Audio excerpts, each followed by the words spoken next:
So, welcome to another video from theplayersaid.com. My name's Alexander. And I'm Grant. And today we're doing our first impressions of War Room, a Larry Harris game. 12 hours later. Yeah, this is the box lid.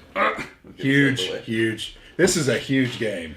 Yes, Big, make no big, mistake. Big. Footprint-wise, big. Footprint, very big. Very and big. And it's because the map is circular, so it is very wide, as well as being long.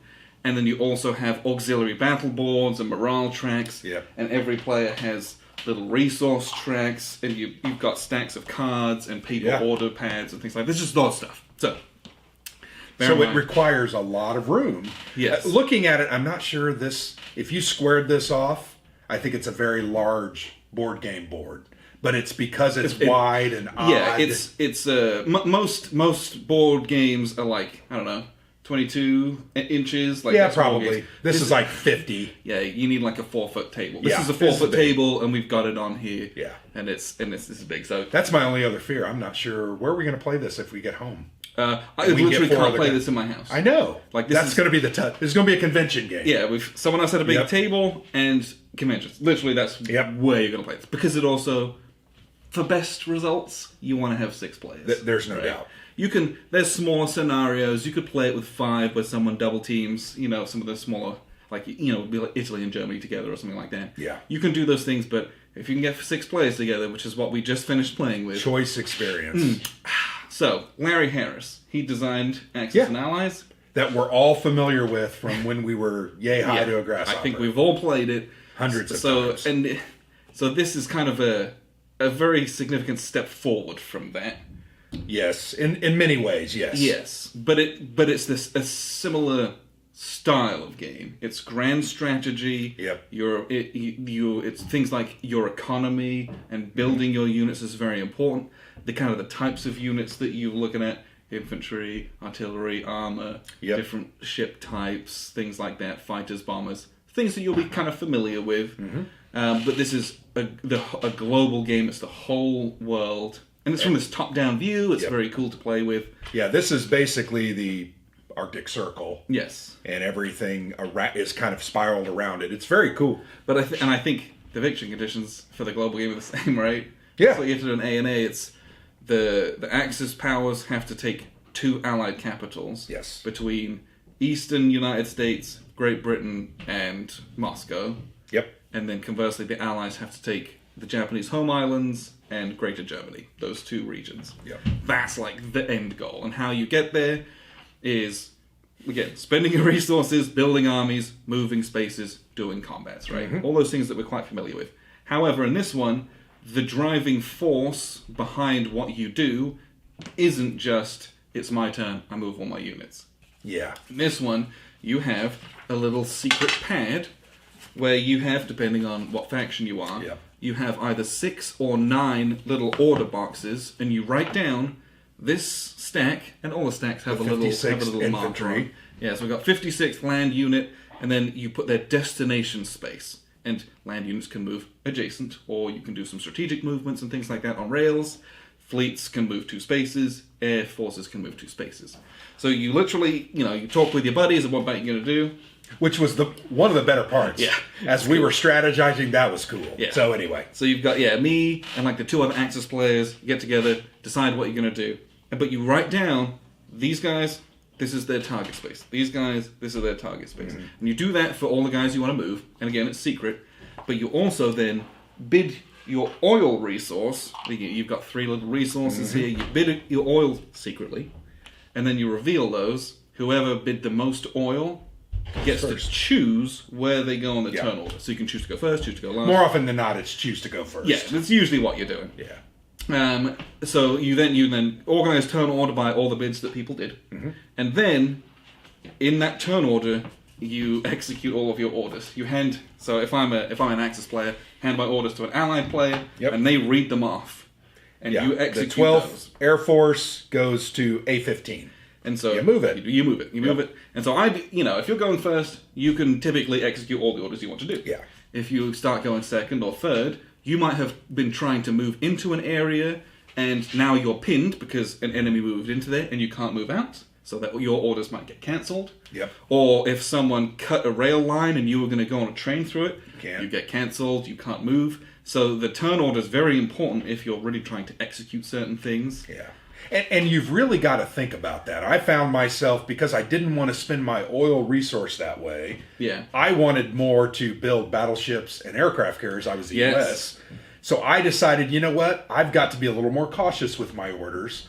Try to think, what was my opponent trying to do? And then make sure my orders didn't conflict with that so that I lost them. And that was, for me, one of the more interesting parts of that of the game. Or if you desperately want to go first, you've got to bid a lot of oil. Oil's your most precious resource, and as such, you're sacrificing your capacity to build naval units and tanks later on. Yeah, it's the tanks and your naval units, which really are your offensive weapons. That's the big things. And if you're not consistently building those, you're going to get behind. Yes, attrition is very real. We saw that with Germany. The German player, I think, got caught in the middle where they had bid so much oil. They stopped building tanks and built a bunch of men, which ended up working out okay. Yeah. But there wasn't that follow-up wave of mechanized power. Yeah, and it was bogging down. Cleaned things up. Yes. So to me, that's a balance. And I really, anytime you can have those kind of decisions in a war game like this, I love it. When you're doing fantastic. This.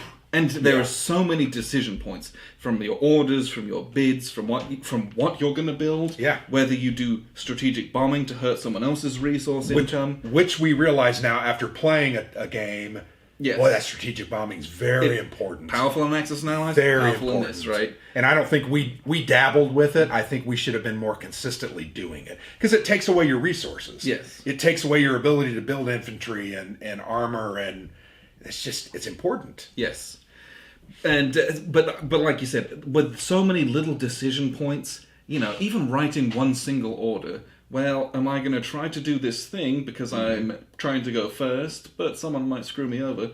Or am I resigning myself to going later in the turn because I don't want to bid? In which case, I would try to do something else reactive, trying to guess what you're going to do so I can meet you somewhere, intercept you. There's so much cool stuff like that. Well, and that, to be honest, that's the key behind any military campaign is trying to outfox your opponent and figure out what they're going to do, what they want to do, and then how you can foil that and still get done what you want to do. Yes. I really found like that planning step was so very important.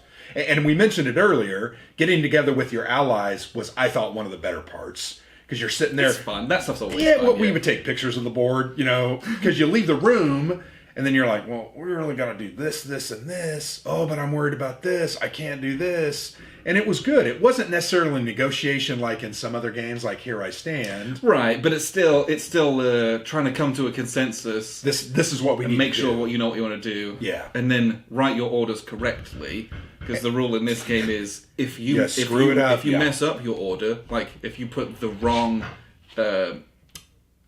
destination space, that's what happens. Like you go there. Yep. Or if you put one that's illegal because you wrote 21 instead of 22, like you can't get to order. Like things like you have to be quite precise in this. You can't make mistakes. Well, and you and I think both the very first round, I wrote actually the same unit 2 different times to the same location, which is fine. I wasted an order that I could have done something else. I think I did that twice. Yeah, I did it once. So many. But I played the Italian, so I didn't have as many orders to give. So I was like, okay, it didn't kill me. I was playing the Chinese and the U.S., and I just had so many units to try to. Yeah. So that's one whole thing where and little bits like that can make a huge difference. Oh yeah, games. Let's talk about the combat system. Yeah, that's the other major part of this. Because I really think the combat system, while very simple and very challenging, is very cool. Yes. So there's these 2 big boards. There's 2 of them, and they're both double-sided, so you can have them on both sides of the board. There's land combat and there's naval combat, and within each of those, there's an air section. Air element, yeah. So basically, when you get units together on a board, there's going to be a combat. You take them off and you put them on this battle board, and you line up all the different unit types. For example, in land combat, you've got infantry, artillery, and tanks, but their stances. This is the coolest part, right? It's not just rolling sixes and hoping for the best. In this one, if you've got infantry, you decide whether you're putting them in an offensive stance, in which case they roll 2 dice and attack, Or you put them in a defensive stance. They only roll 1 dice in attack. But it takes 2 hits to kill them instead of just 1. And that can be very key, depending on what your strategy is. What are you trying to do? Survive?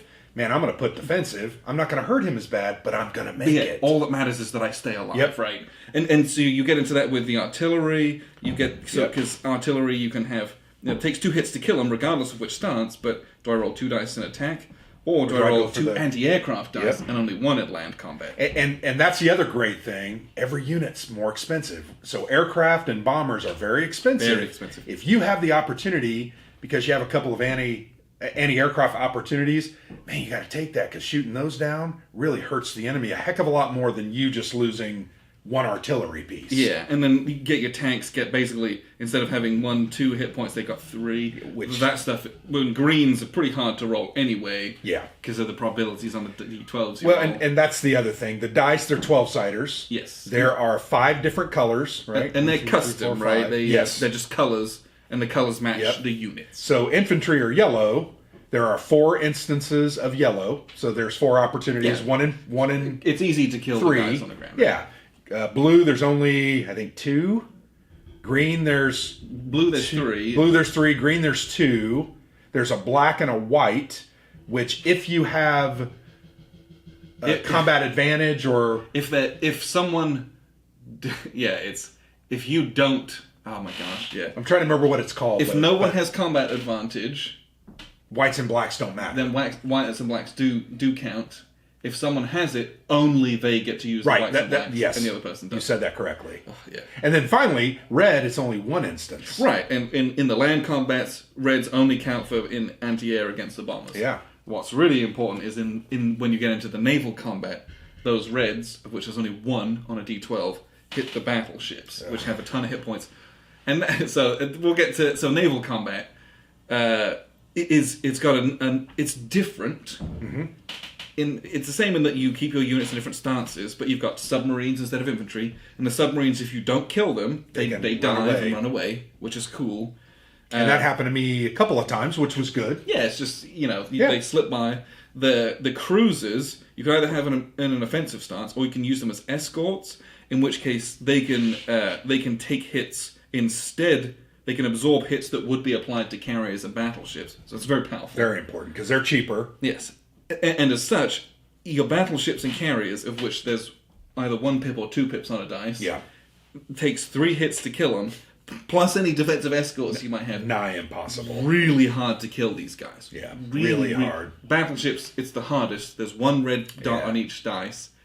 And that was the only thing in this game that we all decided seemed a little overpowered. Especially in the Pacific, right? The Pacific War, we'd say now, it was a war of aircraft carriers. Yes. Air naval completely changed the face of warfare as we know it. Well, right? and like I said several times, battleships really only supported combat operations, amphibious landings. Yeah. Right? Softening up beaches. It was so rare to have battleship engagements in the Pacific. But in this one, because of the way the rules were, we had stacks of battleships going at each other. Yes. And it was brutal. Which is brutal. And that's a holdover from Axis and Allies. Well, and it is. What it is. And I made the mistake as the U.S., I'm like, aircraft carriers are where it's at. Right. So I built them. What you should do. And we got out there and I'm like, I'm outclassed. So I think that's the only thing. 1, I didn't like it.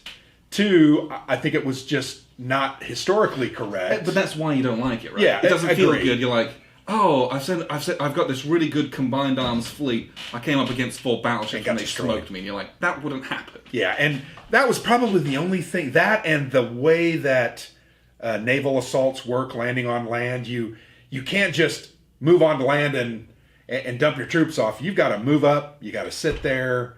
Wait a whole turn. It just takes a long time. Yeah, it's in a lot of games, right? Yeah, I think doing amphibious landings is hard. In this one, you can't come from far away and jump onto land. You got to get to the coast and then a separate order to land them. And I understand why they did it, but what it did is it created kind of an ahistorical result where Germany was able to basically move all their units to the Eastern Front.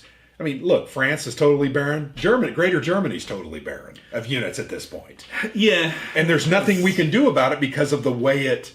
I move up, he's going to build units, and then it's going to be the Royal okay. Navy was farting around when they shouldn't have been as well. Well, they also got destroyed. That was an aspect of pretty quickly. So, and that's the thing, right? They suggest have your most experienced player be the UK because they got a lot to do across the board and very key things to do. Yeah, they're a faction that you got some really important decisions that can really have some impact on some games. They've got to help the Chinese. They've got to take out Egypt, try and to defend Libya. Egypt, yeah. They've got to build up a force here to put pressure there. You got to kill the wolf packs. Yeah, they have a lot to do. Starting out, there's like 6 subs sitting out here, and you got to take them out because they're going to do some damage. Yeah, they'll start hitting the convoys. Yeah, there's a lot of stuff in this game.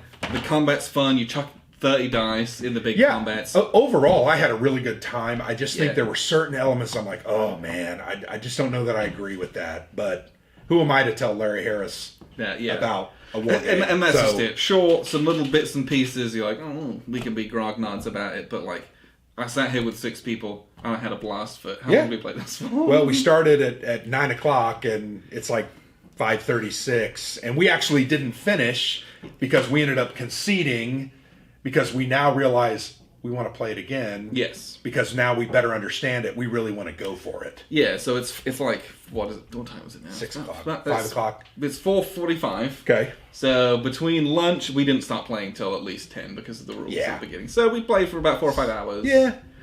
And we got through maybe 4 or 5 turns. Yeah. So it's not a short game. No, it's not. It is not a small game. But it's a good game. If you've got the people together, it's enjoyable. Who want to do this, Huge Axis and Allies on steroids, Yes, right? agreed. So, that's initial thoughts. We'll do another full review and kind of show you a bit more of this as well. And there's an AAR coming as well, which is... we'll see how that goes. Well, and I think the final comment I want to say, this kind of game is one that I don't think you're going to play it often. Yeah. But because of the size constraints... Unless you had a group, maybe? If you had a group of 6 and you had a room like this, you could play this often. But this is going to be something that we're going to take to conventions and possibly try to coordinate people. Yes. It's a bed to transport. Well, it is. It's heavy. But it's a great concept. I really enjoyed it. I had a good time. You're going to spend a day playing this with some friends, have some good food and snacks, and just play away. And it's an enjoyable game. Yeah. Roll dice, move some units. It's not the crunchiest thing in the whole world, right? But it's fun. It's fun. And that's why we play games. So, yes, you'll see much more content on this coming soon. Appreciate you guys tuning in. I've been Alexander from PlayerSaid.com. And I'm Grant.